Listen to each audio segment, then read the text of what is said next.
Dear friends, എൻ്റെ പേര് സുബിത്ത്. ഞാൻ വടകരയ്ക്കടുത്ത് വൈക്രിശ്ശേരി സ്വദേശിയാണ്. ഞാൻ ഇന്നീ വീഡിയോയിൽ വന്നത് നിങ്ങളെ ഒരു പ്രൊഡക്റ്റ് പരിചയപ്പെടുത്താനാണ്. ഐപൾസ് എന്നാണ് ഈ പ്രൊഡക്റ്റിൻ്റെ പേര്. ഇത് ഞാൻ യൂസ് ചെയ്തുകൊണ്ടിരിക്കുന്ന ഒരു പ്രൊഡക്റ്റാണ്. എനിക്ക് കിട്ടിയ റിസൾട്ട് എന്ന് വെച്ചാൽ, ഇത് ഞാൻ ഉപയോഗിച്ച് തുടങ്ങിയപ്പോൾ എനിക്ക് മൈഗ്രെയിൻ്റെ പ്രശ്നം ഉണ്ടായിരുന്നു.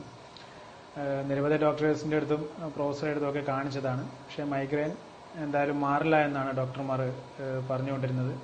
പക്ഷേ അത്ഭുതമെന്ന് പറയട്ടെ, ഈ ഒരു പ്രൊഡക്റ്റ് ഉപയോഗിച്ചത് കൊണ്ട് മാത്രം എനിക്ക് എൻ്റെ മൈഗ്രെയിൻ്റെ പ്രശ്നം സോൾവ് ചെയ്യാൻ പറ്റിയിട്ടുണ്ട്. അതുപോലെ തന്നെ വയറ്റിൽ പുകച്ചിൽ ഉണ്ടായിരുന്നു, അതും ഏകദേശം മാറിക്കിട്ടിയിട്ടുണ്ട്. എനിക്ക് ഈ പ്രൊഡക്റ്റ് പരിചയപ്പെടുത്തുന്നത് എൻ്റെ സുഹൃത്തായ ഷാജിയേട്ടനാണ്. അദ്ദേഹത്തിനും ഈ ഒരു പ്രൊഡക്റ്റിനും ഞാൻ എൻ്റെ ആത്മാർത്ഥമായ നന്ദി പറയുന്നു.